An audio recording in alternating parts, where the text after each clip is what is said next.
is less than $150,000. And that was also an important part of our contribution. And I do believe there will be a number of other large gifts announced. I've already spoken with a few that will be announcing gifts at the state level, right, and more to come. Yeah. It's amazing, and it's amazing the vision you have, but that's why you're so successful, frankly. And to think that Michael started off with not a lot of money, I would say, right? Not too much, like very little. And he can give a gift of $6,250,000,000, and I know he said he's going to do a lot more. It's pretty amazing. It's really a beautiful thing to watch. So great for our country. So we have the Trump accounts are doing really well, and it's become, I have to tell you, just everyone's talking about it, you know, beyond what I would have even thought.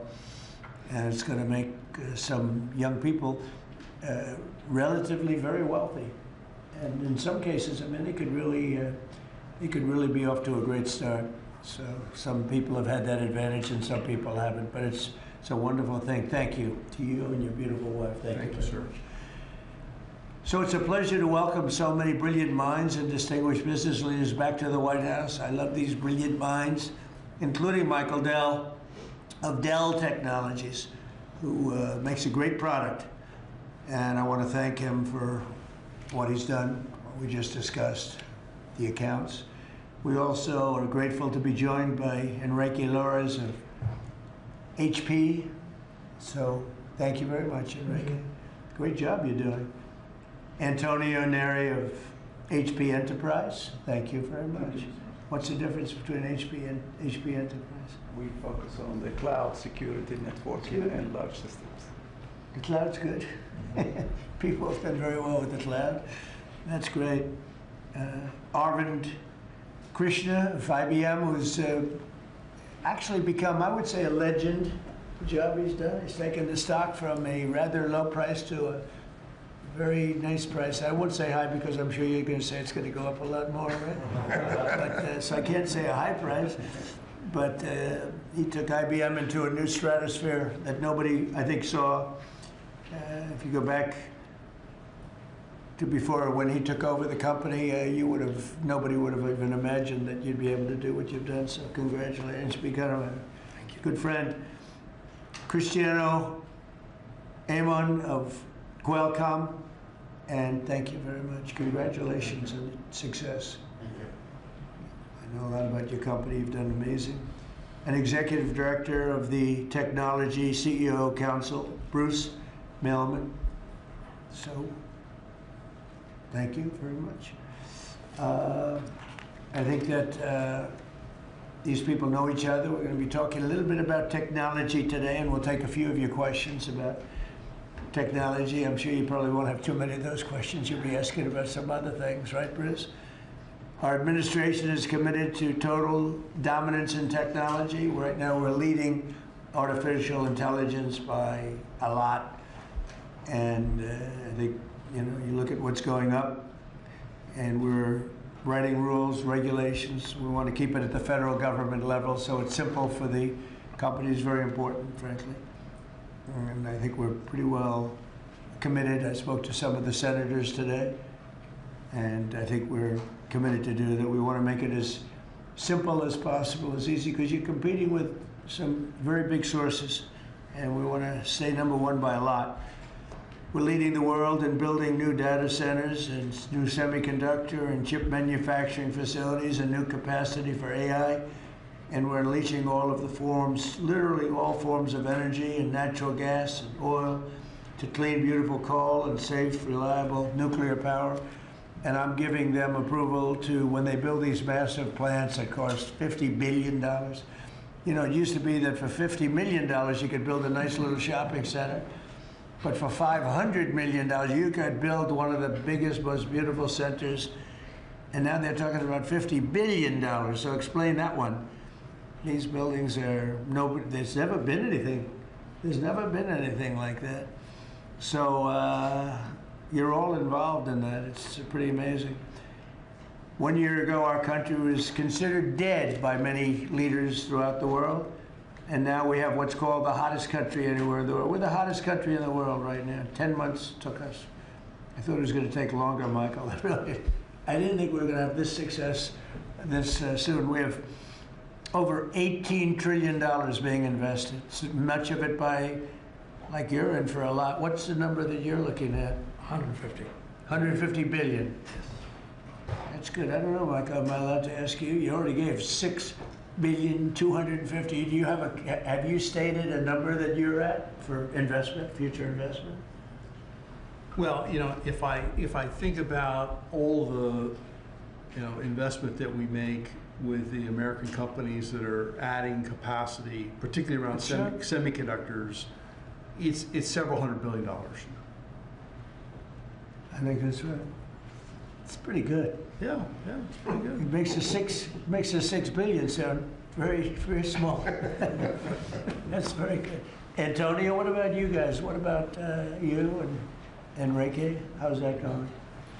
Well, Have you announced a number or anything? No, I'm actually happy to share it with you. Over the next few years, we're going to invest an additional 3.5 billion building secure manufacturing. Right. We build the largest supercomputer for the United States government that supports both the DoD and DOE. So in the next 18 months, we're going to build the largest 5 supercomputers that will keep the United States ahead of the game, both in life science and AI, but also to keep ahead owning the entire stack at the national security level.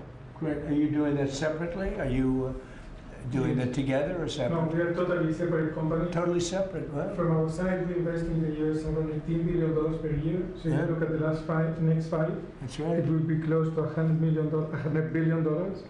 And we are going to be investing in AI at the edge, not only on data centers, but how to make AI available to customers in PCs, in headsets, in devices that they will be using every day. Which is So it's the over next 100, year. over $100 billion. Yes, And you're doing well. HP is doing really well. yes. That's great. We're competing hard with Michael, but we're doing well. Are you direct competitors? Yes. Huh? That's it. That's why they're on different sides of the table, sir.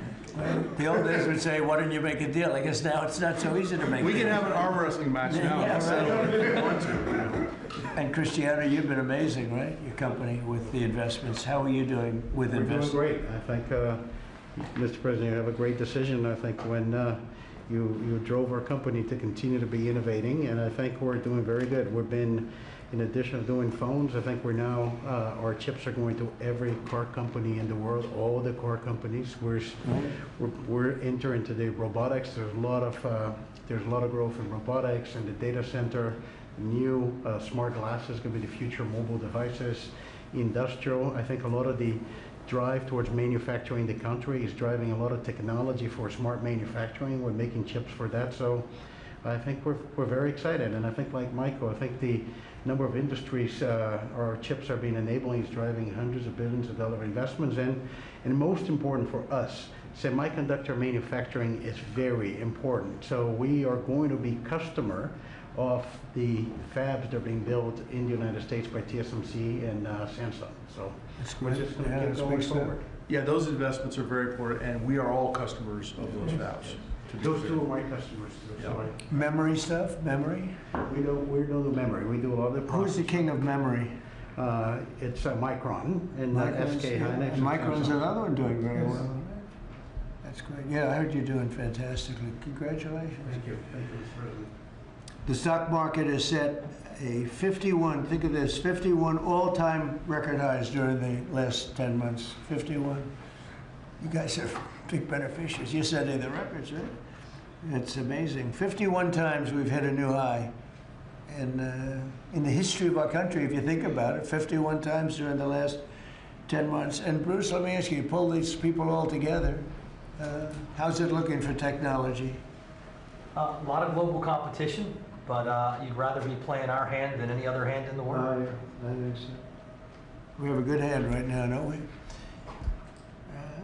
Joe Biden secured just really much less than $1 trillion of new investments in 4 years. And in 10 months, we secured more than $18 trillion. So 18 times the amount in 10 months what they did in 4 years. And they would have gone negative. They were heading toward negative. In other words, not not $1 trillion, but it could have been 3 or 4 or 5 trillion less because people were leaving. So it was a big turnaround. In 10 months, the $18 trillion, it's a record. There's never been a country that's gotten anywhere near that. In the Middle East, when I left the Middle East, we brought back $3 trillion and lots of Boeing airplanes, like 300. And Boeing gave me the award for the greatest salesman in the history of Boeing, which was a nice little award. I have a little plaque. The greatest, I think I've sold 1,000 Boeing planes. Can you believe it? Now all they have to do is make them. Okay, they got to make them, but they will. But we have made historic trade deals with the United Kingdom, China, Indonesia, Vietnam, Japan, the EU, Malaysia, Cambodia, El Salvador, Argentina, Ecuador, Guatemala, Switzerland, Liechtenstein, Thailand, and South Korea, and many others. And a lot of it's based on the November 5th election result, which was a massive victory. We won all 7 swing states, the popular vote. We won the Electoral College by a landslide. We won counties. The counties, they do I don't know, to me it's the most accurate of all in many ways.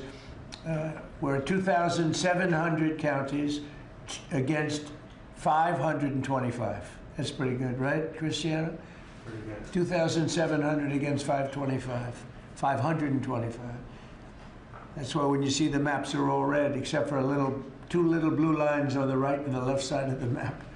They're probably changing too. Americans are great builders, and in the Trump administration, America is once again a country where innovators get a green light. You have the greatest innovators in the world at this table, and representing a lot of their friends who are competitors and friends. But we're really on a big move to get rid of red tape so they can run their businesses and not have to wait 10 years for an approval.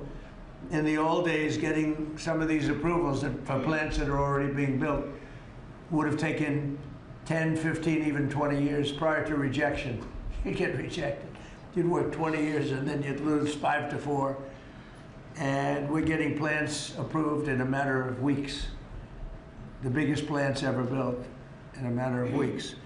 For every new regulation, we're slashing more than 10 old regulations. So we're not allowing regulations unless they slash 10 old regulations. We did that in the first term, and we cut more regulation than any administration ever. In our first term, we have the all-time record. I think we're exceeding it here. In fact, now it's 1 in 24 is the number we're at. It's 1 in 10 you have to do, otherwise we're not letting you do it. But we're actually up to 1 in 24, so we get rid of 24 regulations for every one. That's not a bad deal, right? And it's been very exciting, actually. But including, we're allowing 100 in the Great Big Beautiful Deal. We're allowing 100% expensing for capital expenditures, including investments in factories and equipment and structure. So including even structure. So that if Michael goes out and builds a factory, you can take it against tax immediately, the whole thing. You don't have to wait 38 years, or do it over a 38-year period. And I think that's what made the first tax cut, which we, by the way, got extended in this tax cut. So, and you add it up, it's the biggest tax cut in the history of our country. But I think that the expensing factor, and it's good for 10 years too, I think that's the, maybe was the reason that so much growth was, there were other reasons, but so much growth was gotten in the first term.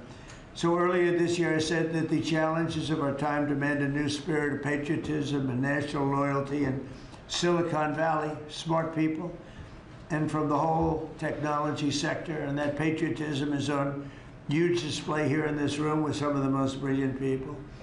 And I'd now like to ask Secretary Howard Lutnick to say a few words, and OSTP Director Michael Kratsios also say a few words. And I look forward to hearing from Michael a little bit about this subject. Cristiano, welcome. And Arvind, you'll say something, and I appreciate it. And anybody else wants to say a couple of words, feel free. Good job. So why don't we start with Howard, please. So the key to America's success is the amazing innovators that we have. I mean, we have invented everything from the light bulb, transistor, GPUs. We are on the edge of everything. And we need to keep being on the edge, and the people at this table and this industry is why America's great. We need to build here. You know, for too many years, we innovated and we let everyone else build our stuff. And we just can't do it anymore. So with President Trump coming and winning the election on November 5th, we changed that, and now we're going to build it here. You've done everything you can, and you've heard trillions and trillions of dollars of technology build coming home to America to protect and defend us and use our innovations here. You're driving interest rates lower, and you're going to continue to drive them lower. That makes it cheaper. It makes it more exciting to build here. You've blown out the regulatory deep state so that people can build here and do it fast. And the last thing is, because of our investment in energy that drive down the cost of energy for all Americans, including the people who are building here, drive down the cost of energy. It's great for America. Put all of that together, and you're going to see the greatest growth the United States of America has ever seen. You're going to see north of 4% next year, and then it's going to go up from there to 5s and 6s. This president's going to drive the greatest GDP growth, led by the tech sector coming home and driving growth. Well, thank you. You know, one of the things I'd like to say just before going over to Michael, and this Michael, and then we'll have this Michael, all right? But one of the things I'd like to say is, in the old days, when you announced really good results in this country, the stock market went up. And that's the way it should be. And we're going back to that. Because otherwise you can never really attain true greatness. In other words, GDP at 4. Oh, 4 is so high. Let's raise interest rates and kill it. And we're going to go back to the old days. When we announce great results, it doesn't mean we're going to raise interest rates and try and kill it. It means that instead of 4% GDP or 3%, which I said it's so wonderful, 3%, it should be able to be 20 or 25%. I don't know why it can't be. You shouldn't kill it. And so we hope that if this country announces great results, because you're going to see great results over the next couple of years, all these plants, and I'm not just talking about AI, we have the biggest number of auto plants planned. Toyota just announced $10 billion in plants built, various couple of locations, few locations in the country, just a little while ago. They're all coming here. They're coming here because of tariffs, because they don't want to pay tariffs, but they're coming here because of the election and the mindset. But when we announce good results, the market should go up. Now it's when you announce good results, Michael, the market goes down because they say, oh, that means things are good. That means we're going to kill it by raising interest rates. I think it's really wrong. It should be the opposite of what it is now. It should be the way it used to be. We announce good results, the market should go up, and we should keep driving it up and have it keep going up and let it be much, much bigger, much, much better. And, you know, growth doesn't mean inflation. They're always afraid that, oh, we have, and if there is inflation, that's okay, then we can slow it down. But we should be able to do a lot better than 3 and 4. We're scheduled to be at 4%, which is pretty amazing because we have a you know, deadhead Fed hair. I mean, this guy, the head of the Federal Reserve is a stiff. And, you know, you fight that. It's amazing. We fight that, and yet interest rates are going down, except with him, not too much. He did a rather, I would say, a rather small number that could have been doubled, at least doubled. And that's the other thing. I think the rates for the United States are always the lowest in the world, because without us, there is no world. Without this economy, there's no world. You know, you could go to some of these wonderful countries that you think are so great. Well, one of the reasons they're great is because we allowed them to get rich off of us.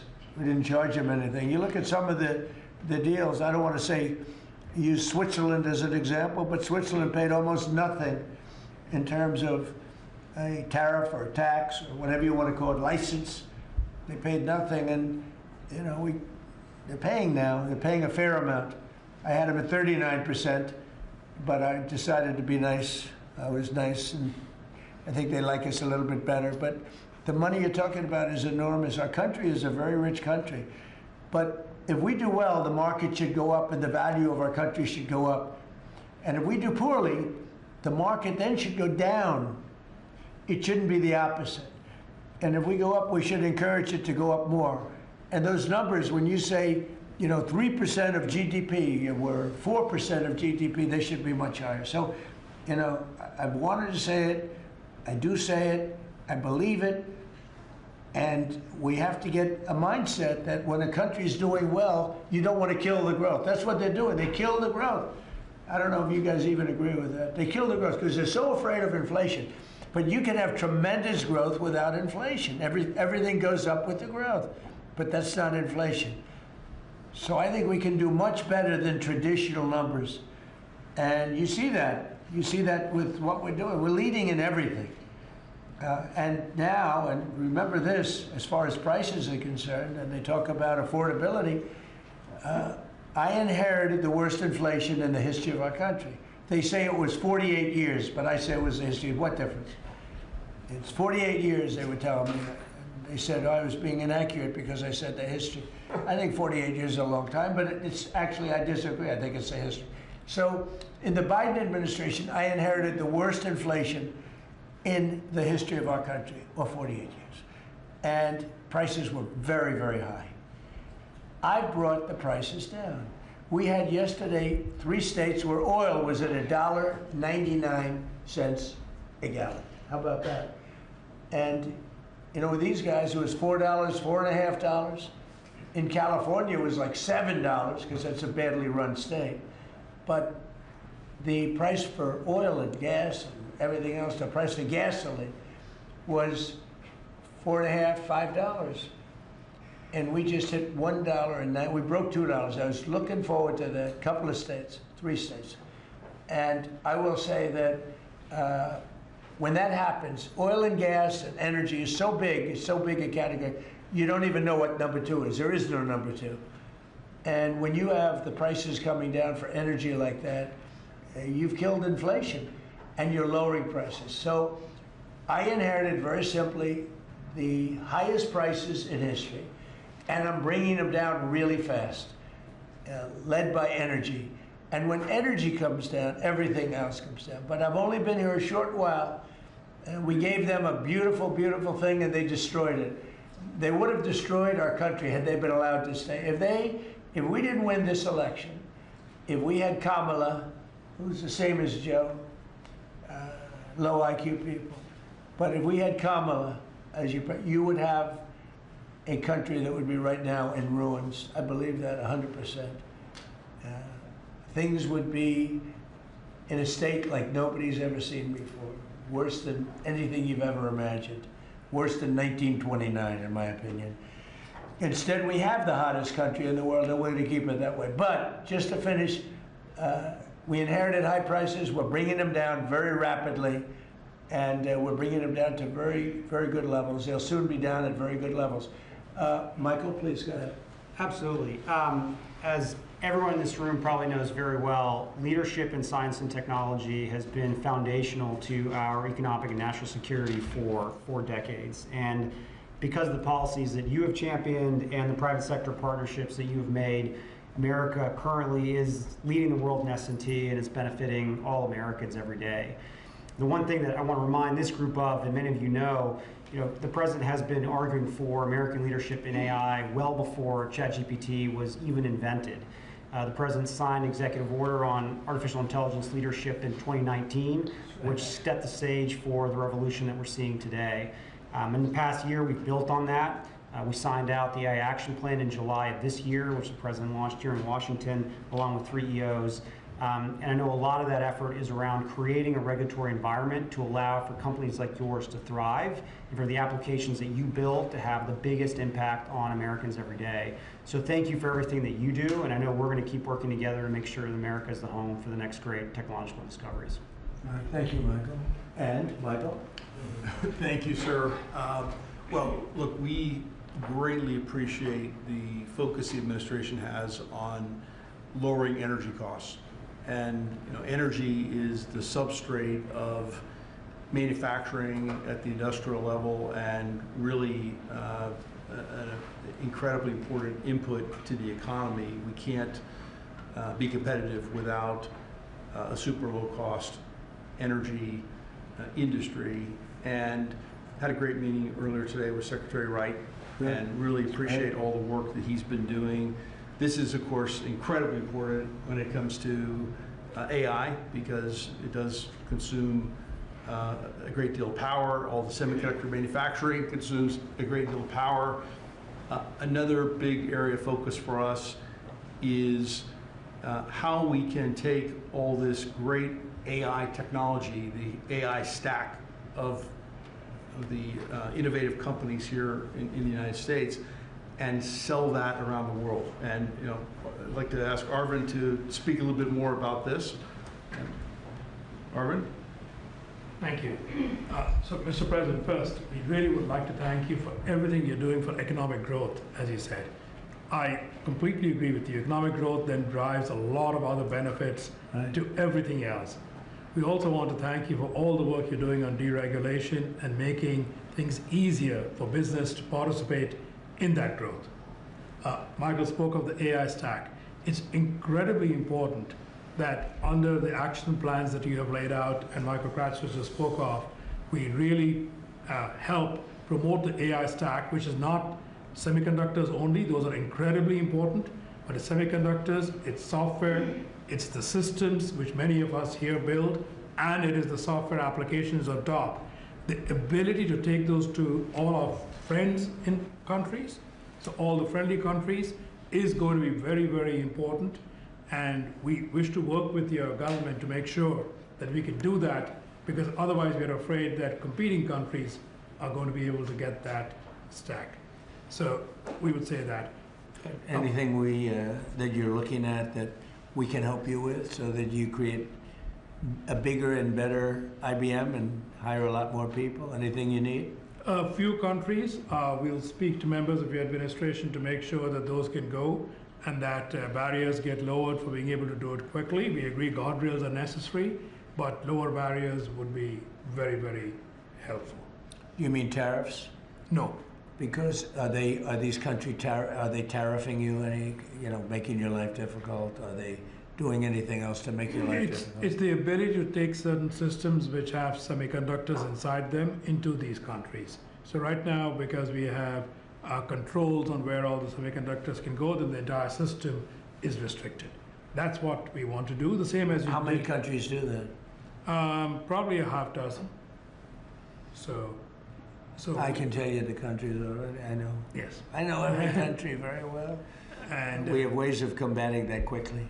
So you'll let me know. And the last part I'd like to say is I'd also like to thank you for all that you're doing to help modernize government itself, because we think that that's incredibly important. You made a number of announcements, but a couple that I'd just like to point out, we worked with Commissioner Frank Bisignano to help make Social Security better.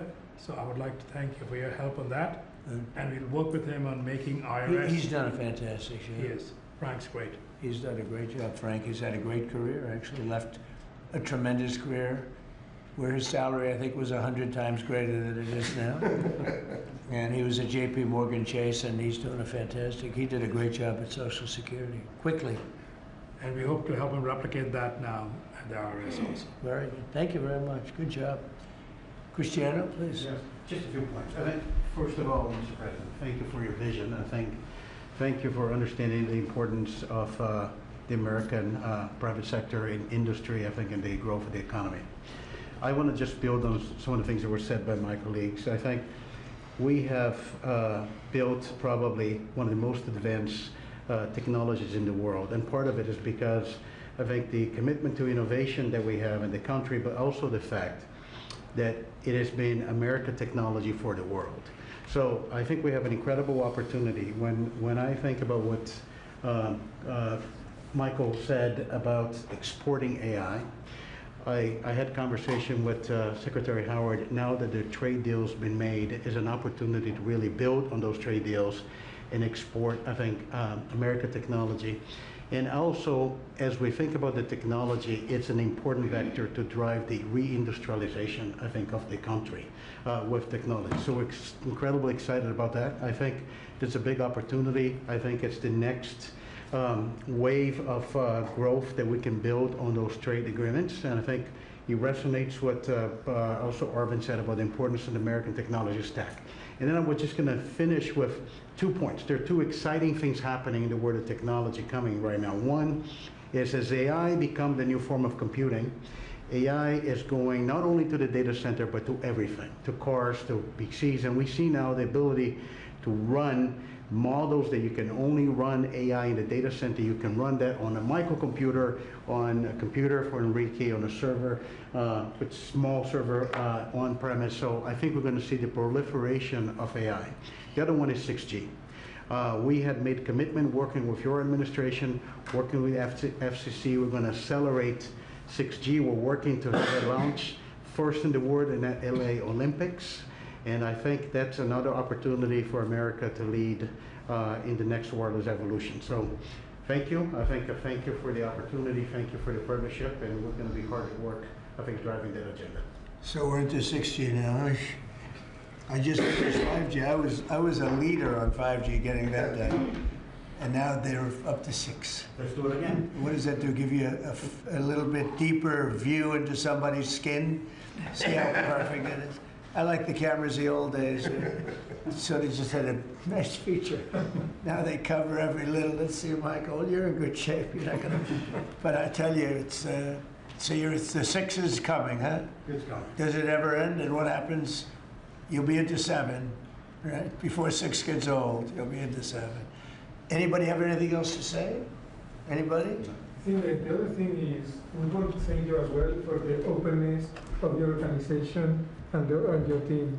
We always find people that wants to hear what we need and is willing to design programs that will support us. So thank you for. Well, we're here to serve you. We want you to just dominate the whole world in terms of what you do. It's a very important world, and you're doing that. And we're making it easy for you, and that means you're going to do it faster. It's more jobs, and a lot of good things happen. Right? Go ahead, please. Mr. President, you may not recall, but in your first term, you actually sponsored the Department of Energy to build the largest systems ever built.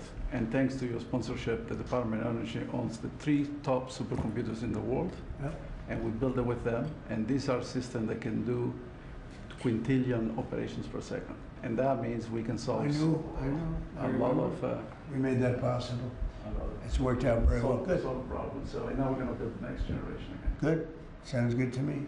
Any questions, please? Mr. President, thank you. Can you explain a little more about this Venezuelan oil tanker and share a little more information? Well, I'll let the people do it, but you see the result, and I guess they probably have released the pictures by now or pretty soon. You'll discuss that with the appropriate people later on, but no, it was seized for a very good reason. Cuba. Sir, there's a new proposal from DHS that would see tourists from a lot of countries have to hand over 5 years of social media history to get a tourist visa. Are you concerned at all that if that's implemented, there would be a decline in tourism next year? And what sort of material do you think is... No, we're doing so well. We just want people to come over here and safe. We want safety, we want security, we want to make sure we're not letting the wrong people come into our country. We're getting rid of a lot of bad ones from jails, from mental institutions, drug dealers. And we're getting a lot of bad people, murderers. 11,888 murderers, half of them, almost exactly half of them, committed more than one murder. We're getting rid of them. In some cases, we don't even want to get them out. We put them in jail because we're afraid they're going to come back into our country. We're not going to let them back in. So we've taken a very tough stand. And you see where we've been.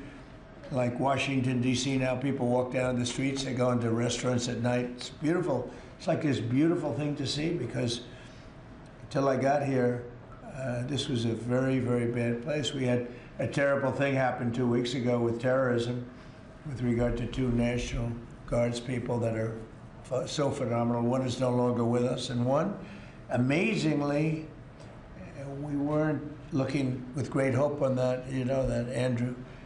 And today he got out of bed, actually, stood up, didn't say anything. It's a little early.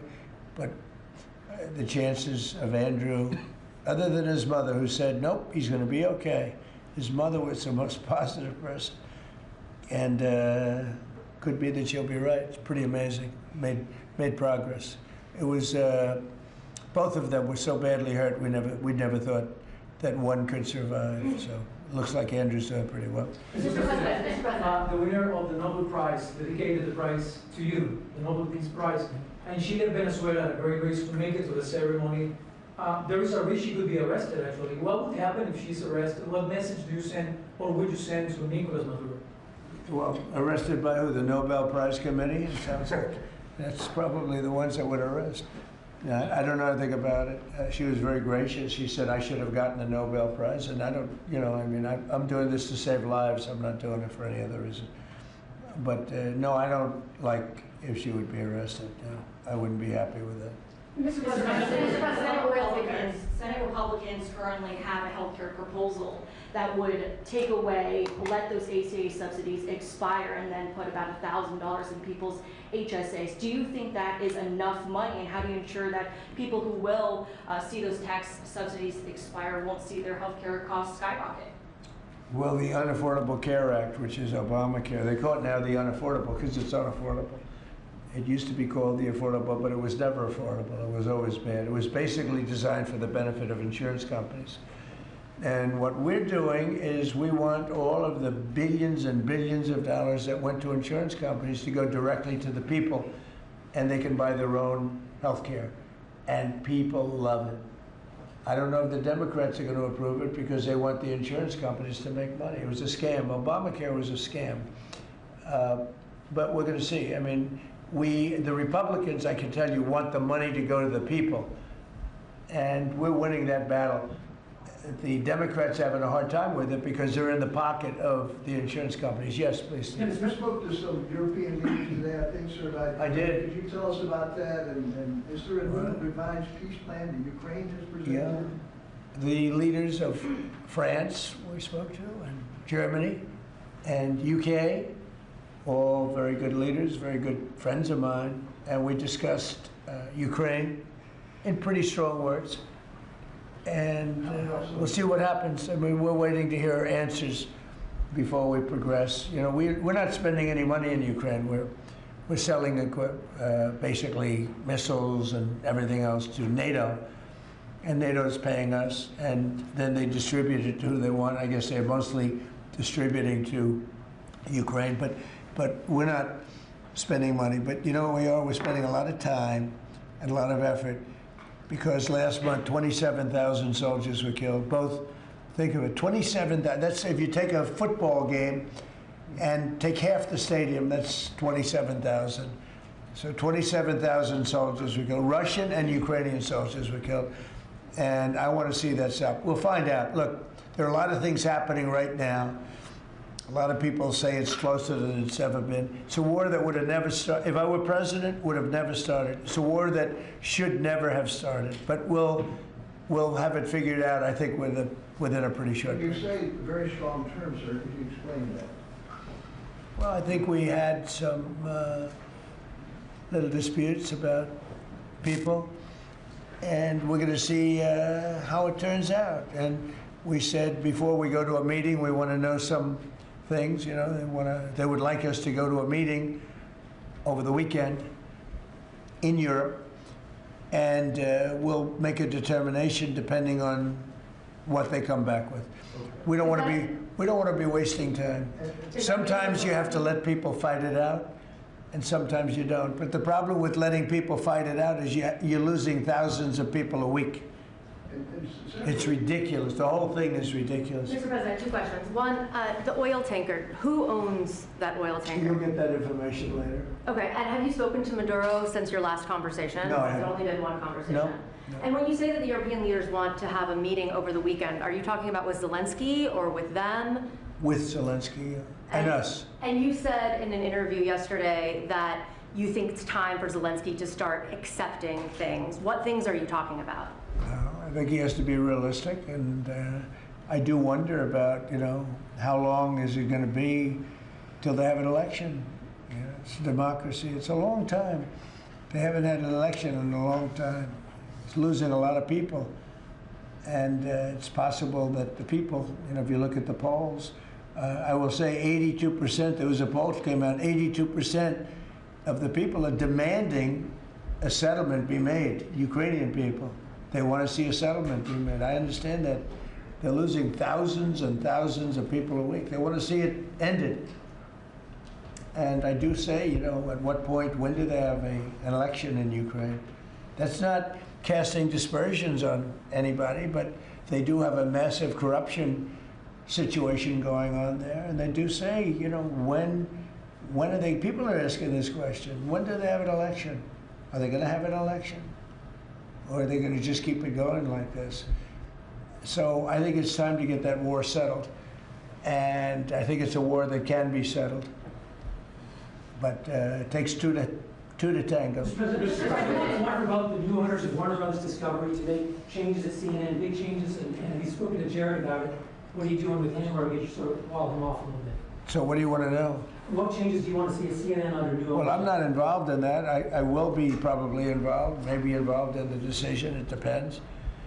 You have some good companies bidding on it. I think the people that have run CNN for the last long period of time are a disgrace. I think it's imperative that CNN be sold, because you certainly wouldn't want to put people, just leave those people with some money, good money, and CNN, so that they can spend even more money spreading poison, because it's lies. It's a disgrace. So I wouldn't want to see the same company end up with CNN, the same company with money, because right now they don't have too much money. But they have value, I guess, based on the bids. They've got value. But I think CNN should be sold, because I think the people that are running CNN right now are either corrupt or incompetent. And that'll be a factor in the decision making, because we've got some. Well, in my mind, but I can be talked out of that by some very talented people that we have, antitrust people. But I just think that the people that have run CNN into the ground, by the way, nobody watches, very few people watch. I don't think they should be entrusted with running CNN any longer. So I think any deal should be guaranteed and certain that CNN is part of it, or sold separately. But I don't think the people that are running that company right now and running CNN, which is a very dishonest group of people, I don't think that should be allowed to continue. I think CNN should be sold along with everything else. Sir, Leslie, you spoke about affordability earlier in your remarks and yesterday in Pennsylvania. How much more can we expect to see you on the road kind of delivering that message? And are you worried at all about the Democrats winning a couple more things in Miami and Georgia? I don't worry about it. It's like statistically, it's amazing. When you win the presidency, even if you win by a landslide like we did, and even if you do a good job, and some people say we've done the best opening 10 months in history, in the history of the presidency. I think we have. Who's done better? We ended 8 wars. We have the strongest economy. We have $18 trillion coming in, which is more than any country had, times I think 5 or 6. 18 trillion is a lot even in your standard, right? Yes, sir. Even for that guy, 18 trillion is big numbers. But we have $18 trillion coming in. Pretty amazing, right? I think Qualcomm would be very impressed if they had even a little piece of that. So we've done a great job. But for whatever reason, and nobody's been able to give me an answer, when you win the presidency, you seem to lose the midterms. Even if you win the presidency by a lot and you do a great job as president. Some presidents have done good, and they've lost. I think it's like 2 times in the last many, many years it's been won.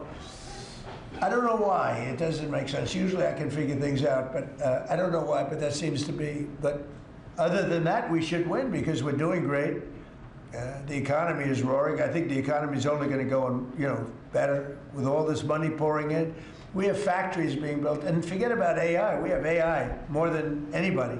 We're leading AI by a lot. But we have many car companies coming in from Canada, from Mexico. They're coming in from Mexico. They're coming in from Canada, from Japan, from Europe, all over Europe, Germany, all over Europe. We're doing great. But for whatever reason, It doesn't matter how well they're doing, you know, good and bad. The bad you understand, but even when a president's doing well, they seem to not do well in the midterms. So we're going to try and change it. There should be no reason for it. If anybody at the table can figure out, Bruce, a nice psychological reason, but so I want to win, and winning the midterms is important. People want us to win the midterms, and I think we have great spirit. We should win the midterms, yeah. Under Joe Biden's administration, and during COVID specifically, Biden removed the safety standards on abortion drugs. Now I'm hearing from a lot of pro-lifers that they're very anxious because yesterday Bloomberg reported that your FDA is slow walking a review of the abortion drugs that Secretary Kennedy promised. Yeah, How soon do you want to see that? I'll find out. I'll ask them. Do you want to see it? I don't think they're slow walking anything, but I'll find out. Yeah. Any update on the clashes between Thailand and Cambodia? Sir? Yeah, I think I'll have to make a phone call. I was going to say that the Thailand and Cambodia, one of the 8 that I settled, they've been fighting for a long time. They've been fighting for a very long time, many, many, many decades. But I got along great with both. I found they were 2 great leaders, 2 great people, and I settled it once. I think I can do it pretty quickly. I think we're scheduling a phone call tomorrow. Mr. President. With Thailand. On the Fed chair. With Thailand, if you know, just to answer, Steve, with Thailand and Cambodia, I think I can get them to stop fighting. Who else can do that? Think of it. Settled 8 wars. Every once in a while, one will flame up again, and I have to put out that little flame. I have to put it out, but we're going to put it out again. So I think I'm scheduled to speak to them tomorrow and see if I can. It was unfortunate what happened. I mean, I know exactly what happened. It got it started a little bit, but we'll see if we can put it out. We're interested in the seizure of this tanker. What happens to the oil on this ship? Well, we keep it, I guess. Where does it go? What port does it go to? Well, you have to follow the tanker. You know, you're a good newsman. Just follow the tanker. Do you know where it's going? Follow it. Get a helicopter and follow the tanker. Is it true it's going to But we're Cuba? going to, I assume we're going to keep the oil. Mr. President, on Fed Chair, Kevin Hassett said you were going to announce your decision within the next 2 weeks. Is that correct? Maybe. Are you doing your interviews with finalists today? Well, I'm meeting with Kevin Warsh today, so I'm meeting with him. I sort of have a very good idea what I'm looking for. Again, I'm looking for somebody that will be honest with interest rates. That's all. I just want honesty. Our rate should be much lower. Our rate should be the lowest rates in the world. Because all these countries that you see, you know, with low rates, many of them are low because of us, because they suck so much money out of us. But that's not happening anymore. We should have the lowest rates in the world. And without us, none of them really exist as an economy. I mean, I can show you these really prime, really wonderful countries. They've had nothing but success. It's because they took so much out of the United States. I mean, it's one of those little problems. I want to see that when we do well, we're rewarded for doing well, not the way it's been for the last pretty long period of time. Are you asking these finalists to pledge to lower rates? Are you asking these finalists to pledge to lower rates if they become the chair? No, I'll be asking questions and I'll be able to figure it out. Mr. President, we have 3 countries sending drugs to the U.S., Mexico, Venezuela, and Colombia. And you talked to the president of Mexico, you already talked to Nicolas Maduro. Have you considered talking to the president of Colombia, who you called a drug leader? No, I haven't really thought too much about him. He's been fairly hostile to the United States, and I haven't given him a lot of thought. He's going to have himself some big problems if he doesn't wise up. Colombia is producing a lot of drugs. They have cocaine factories that they make cocaine, as you know, and they sell it right into the United States. So he better wise up, or he'll be next. He'll be next too. And I hope he's listening. He's going to be next. Yes, Mr. President. Because we don't like people when they kill people, and they sell drugs. They kill them in the United States, and Colombia is a major manufacturer of drugs, meaning cocaine in particular, as you know. Thank you, Mr. President. Thank you. Multiple House Republicans in recent weeks, days, have been critical of Speaker Mike Johnson. I wanted to ask you if you're still confident in the Speaker to keep his conference together ahead of the midterms, and how often are you speaking about him? I think Mike Johnson is great. You know, he's had a majority of 2, 3, 4 then back to 2.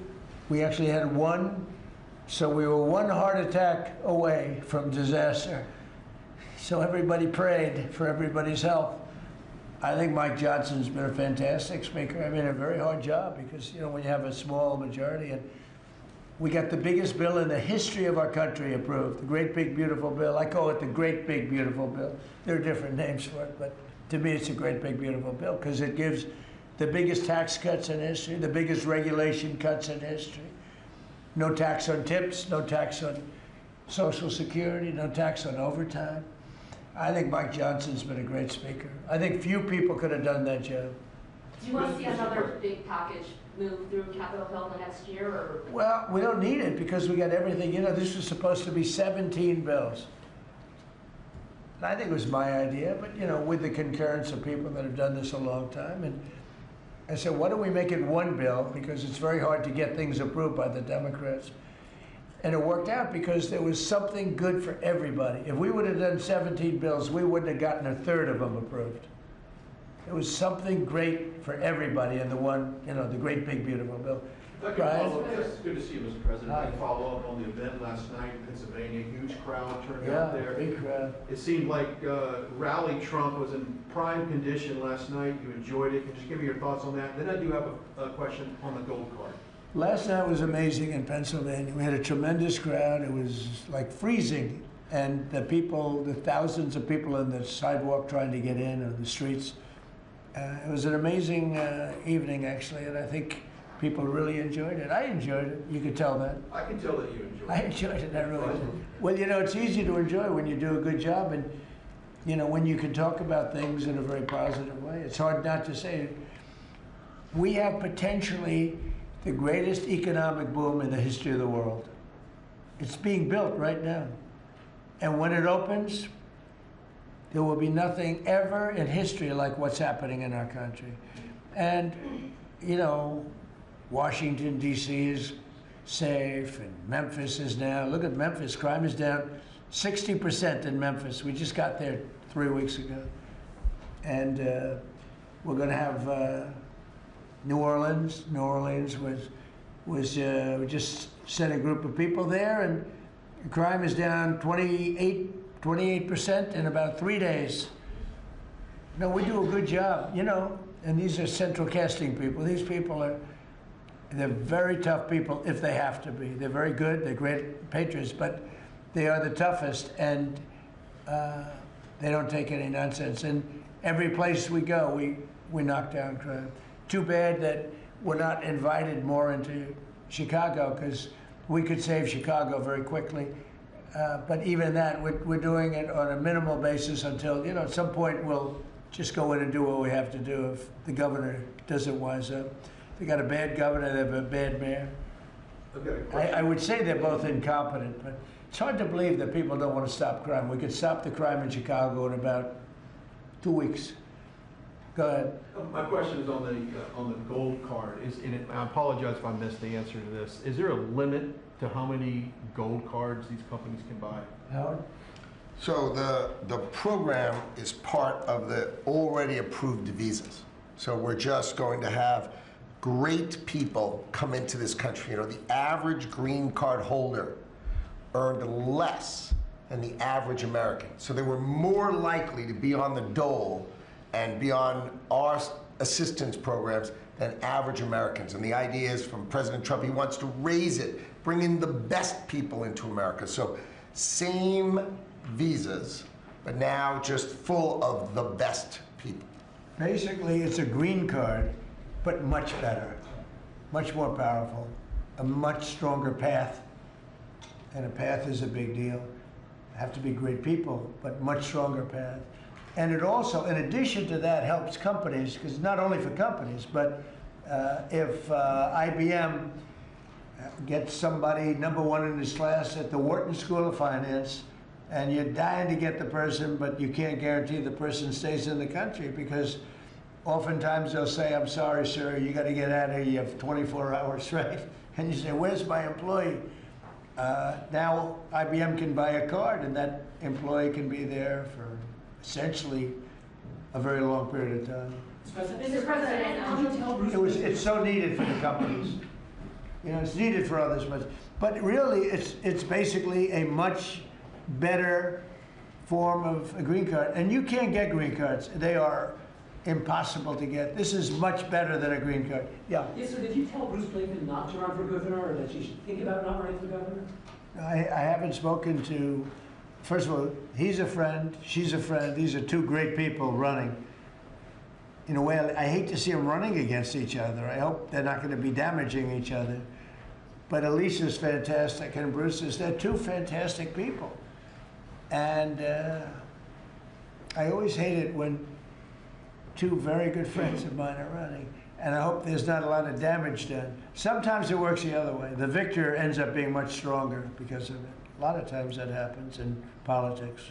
You think you'll step in a couple of months after you see who performs? Well, I think in New York we have a convention toward the end of February, and I think you'll know pretty much at the end of February what's going to happen. And I'll probably have to, you know, do what I want to do. But I hope he's running now, as you know, and she's running. We have two very talented people. Either one should win against the Democrats. Mr. President, legacy story lately focuses on one of your cabinet members predicting that you're going to fire this one or you're going to get rid of that one. Of all your cabinet members, who would you perceive as the most under attack? Well, I think my cabinet is fantastic. I read these same stories that I'm unhappy with this one or that one, and I'm not. I think the cabinet's done a great job. I read a story that I was unhappy with Pete because he was attacking drug dealers. I said, that's not exactly right. I would say very much the opposite. Pete Hegseth has been phenomenal. I read a story recently, I'm unhappy with Christie. I'm so happy with it. I mean, we have a closed border. We have a border that's the best border in the history of our country. Why would I be unhappy? She's fantastic, actually. No, we have a fantastic cabinet. Really fantastic cabinet. I mean, Lutnick I'll have to think about. No, Can't have everything. Can't have everything. He's doing great. Well, Howard's done really well, and Scott's done really well. We have just a fantastic cabinet. I'll tell you who's doing a great job is Linda McMahon. We're bringing education back to the states where it belongs. Education is going, we can't do any worse than we're doing right now. Let the states run it. You know, if you go back to some of our states that are run so well, so good, I would say 40 of them.